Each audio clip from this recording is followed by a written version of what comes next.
Radiator tanlashda uning narxiga qarash muhimmi? Ko'pincha mijozlarimiz radiator tanlab turganda uning sifatiga emas, avvalambor uni narxiga qarab tanlashadi. O'zi xonadon uchun qanday turdagi radiator tanlagan ma'qul? Bimetal hamda alyumin radiatorlarimizni bir-biridan farqi nimada? Barchaga salom, bugungi video obzorimiz yangi sotuvga chiqqan Apple radiatorlar haqida bo'ladi. Va ushbu videomizni boshlashdan oldin radiatorlarga umumiy tushuncha berib o'tmoqchiman. Qani, boshladik. Radiator tanlab turganda uning narxi qanchalik muhim? Hozirgi kunda konkurensiya hisobiga bozorda radiatorlarning 100 dan ortiq turi mavjud. Ichida arzoni ham bor, qimmati ham bor, narxiga sifati to'g'ri keladigani ham bor va uni aksi ham bor. Xo'sh, bunday holatlarda sifatlini sifatsizdan qanday ajratish mumkin? Birinchi navbatda qovurg'alarga e'tibor berishimiz kerak. Ko'rib turibsizki, Apple radiatorlarning qovurg'alari har bitta seksiyasining qovurg'alari mana to'liq, uzun. Agar arzonchi radiatorlarga ko'zingiz tushsa, ularning qovurg'alari uzilgan yoki to'liq bo'lmaydi. Bu holatda ishlab chiqaruvchi materialdan tejash hisobiga narxini kamaytirganligini ko'rishimiz mumkin. Yana bir e'tibor qaratadigan jihatlardan biri bu radiatorning o'lchamlari, ya'ni har bir seksiya panelining yuzasi kamida 7 sm dan oshiq bo'lishi kerak. Shuningdek, radiatorlarning eni qalinligi ham 8 sm dan oshiq bo'lishi kerak. Ko'rib turibsiz, bu yerda bizda 8,5 sm. Bu jihat qanchalik qalin bo'lsa, isitish shuncha yaxshiroq bo'ladi. Shuningdek, yana bir muhim jihatlardan biri bu radiatorlarning har bir seksiyasining og'irligi yoki umumiy seksiyalarning og'irligi. Arzonchi radiatorlarning har bir seksiyasining og'irligi o'rtacha 650-750 gram atrofida bo'ladi. Ya'ni umumiy 10 ta seksiya hattoki 10 kilo ham chiqmaydi.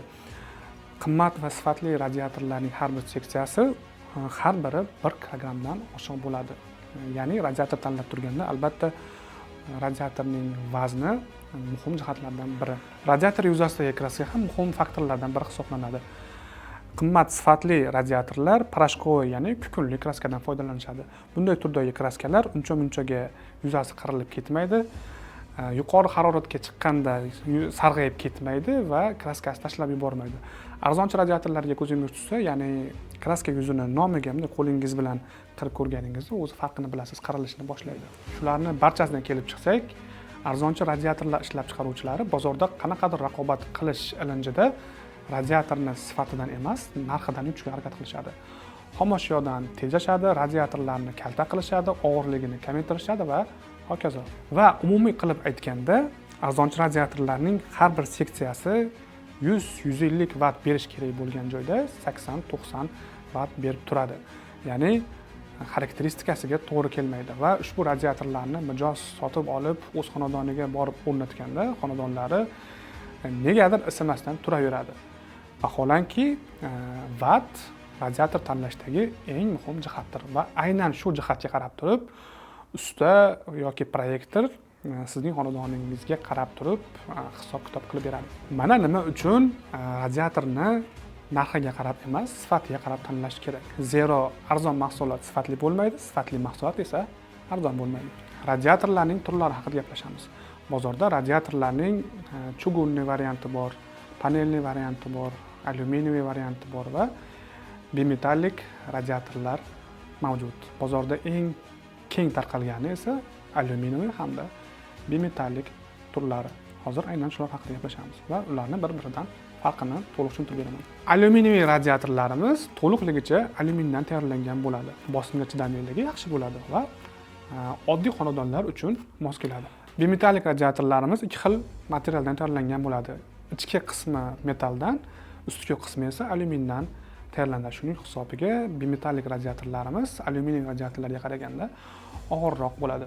Bimetal radiatorlarimiz asosan ko'p qavatli xonadonlarimiz uchun markaziy isitish tizimi uchun mo'ljallangan bo'ladi. Bilasizlar, sentr отопления tizimida bosim kattaroq bo'lganligi va suv agressivroq bo'lganligi hisobiga ko'p qavatli xonadonlarga aynan bimetallik radiatorlar o'rnatiladi. Endi esa va nihoyat Apple'ga yangi kelgan radiatorlar haqida gaplashamiz. Avvalambor aytib o'tishimiz kerakki, Apple kompaniyasi 2026-yilda rebranding bo'lgandan so'ng birinchi bor mana bunday yangilangan logotip tushirilgan holatda keldi. Xo'p, radiatorlarga qaytamiz. Barcha Apple radiatorlari seksiyalar arasi po'lat nippellar va paranidli prokladkalar yordamida ulangan. Bu esa seksiyalar orasidagi germetiklikni yanada kuchli qiladi. Shuningdek, barcha EPA radiatorlari seksiyalari yuqori bosim ostida quyish usuli, ya'ni quyma qilib ishlab chiqariladi. Radiatorlarni ustki qismini bo'yash usuli ham ikki xil texnologiyadan foydalanilgan. Oldin anadoferes qorishmasi bilan bo'yaladi, ustidan esa kukunli emal bilan qoplanadi. Bu esa radiatorlarni ustki qismini qirilishlardan va sarg'ayib ketishlardan himoya qiladi. EPA radiatorlari umumiy hisobda 4 xil modelda sotuvga chiqdi. R350-85AL alyumin materialida. R degani EPA radiatorlari, 350 raqami esa turbalar o'rtasidagi markazlar orasidagi masofani anglatadi. 85 raqami esa radiatorlarning eni qalinligini anglatadi. AL harflari esa radiator alyumin materialdan tayyorlanganligini anglatadi. Ishchi bosimi 1.2 dan 1.8 bargacha. Sinov bosimi 2 bar, maksimal bosim esa 3.6 bar. Seksiyalar soni 10 ta. Bitta seksiya vati 128 vatni tashkil etadi. Radiatorning bitta seksiyasi og'irligi 0.86 kg.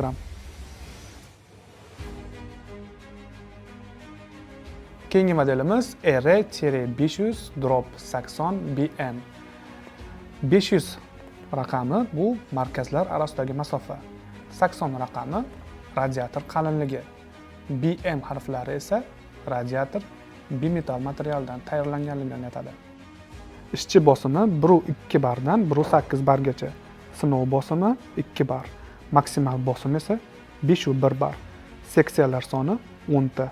Bitta seksiya quvvati 113 vatt. Bitta seksiya og'irligi 1.2 kg.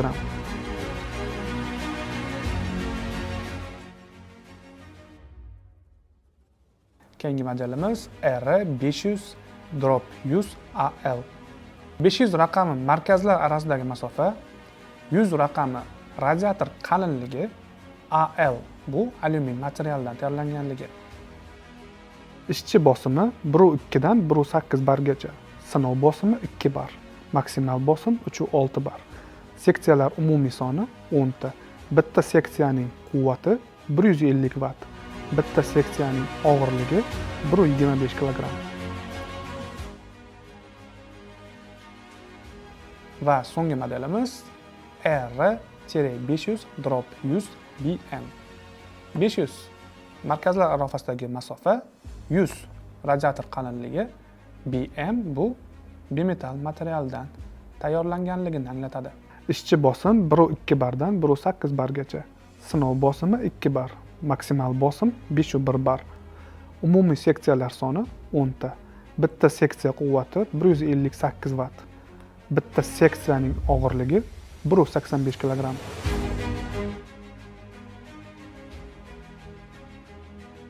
Tushunaman, ushbu video hozir aktual emas, sababi radiatorlarni o'rnatish sezoni allaqachon o'tib ketib bo'ldi. Lekin xalqimizda bir maqol bor. Qishni g'amini yozda ye deyishganidek, mijozlarimiz va usta akalarimiz hozirdanoq ushbu video asosida mahsulotlarimizni o'rganib turishsa, sezon kelganda albatta radiator tanlashda sizga foyda beradi degan umiddaman. Ushbu video sizga manfaatli bo'lgan bo'lsa va ozgina bo'lsa ham foyda keltirgan bo'lsa, biz bundan xursandmiz. Va siz evaziga bizga like bosib, obuna bo'lsangiz, bizning kanalimizga kattagina hissa qo'shgan bo'lasiz. Tez orada yana ko'rishguncha.